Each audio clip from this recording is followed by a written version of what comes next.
Today, let's dive into a timeless story, a real lesson in wisdom. It's all about seeing through deception, and it reveals the simple but incredibly powerful trick for spotting a lie. A trick that, you'll see, is just as useful today as it was centuries ago. You know that feeling, right? When someone makes you an offer and that little alarm bell starts ringing in your head, it just feels a little off. Well, this whole story is about learning to trust that instinct and seeing how one tiny detail can expose a huge trap. All right, so our story kicks off in the ancient city of Savatheri. And here, we meet a group of rogues, a bunch of troublemakers who are all gathered together with a very specific problem on their hands. To put it simply, they were broke and they were thirsty. And instead of, earning the money for their next drink, their desperation leads them to cook up a really nasty plan. A plan targeting one of the most respected people in the whole city.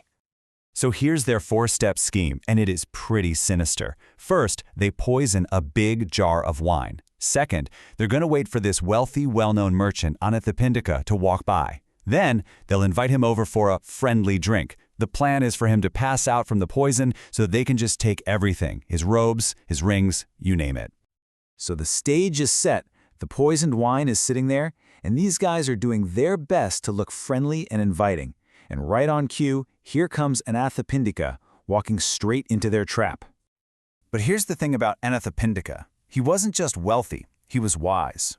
He was incredibly perceptive, and the second these rogues call out to him with their fake smiles, he just knows something is up. But instead of just walking away, he decides to play along a little, to kind of turn the tables on them.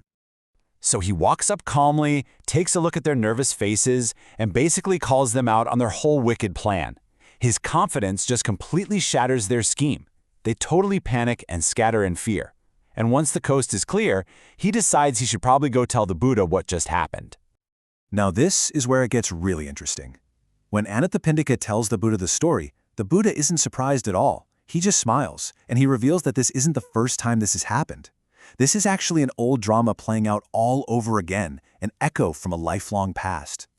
And with that, the Buddha starts to tell what's called a Jataka tale, a story from one of his own past lives, and reveals that this exact same trick with the exact same people had been tried once before.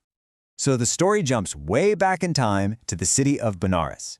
In this life, the Buddha was a wise merchant known as the Bodhisattva. And you guessed it, a group of rogues comes up with the very same poison wine plot.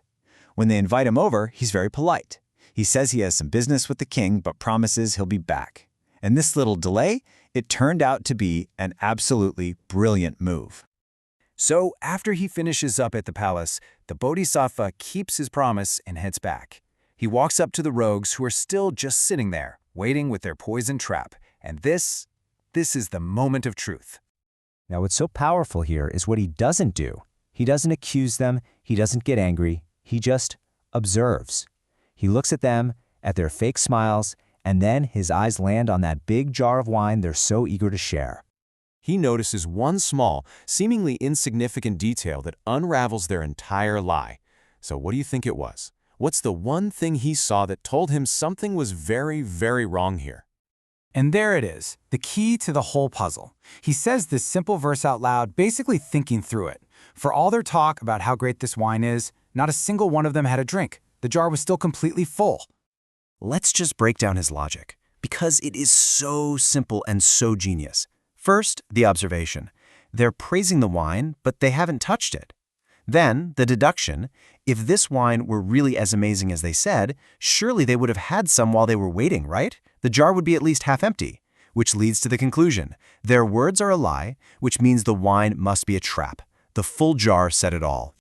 So just by using simple, clear-eyed logic, he exposed their entire plot.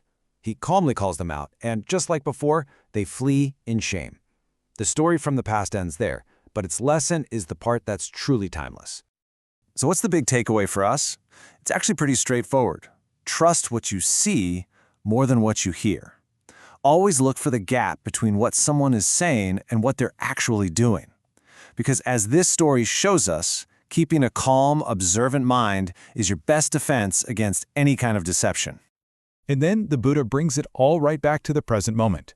He reveals the big twist. The rogues who just tried to trick Anathapindika were the very same souls as the rogues from ancient Benares.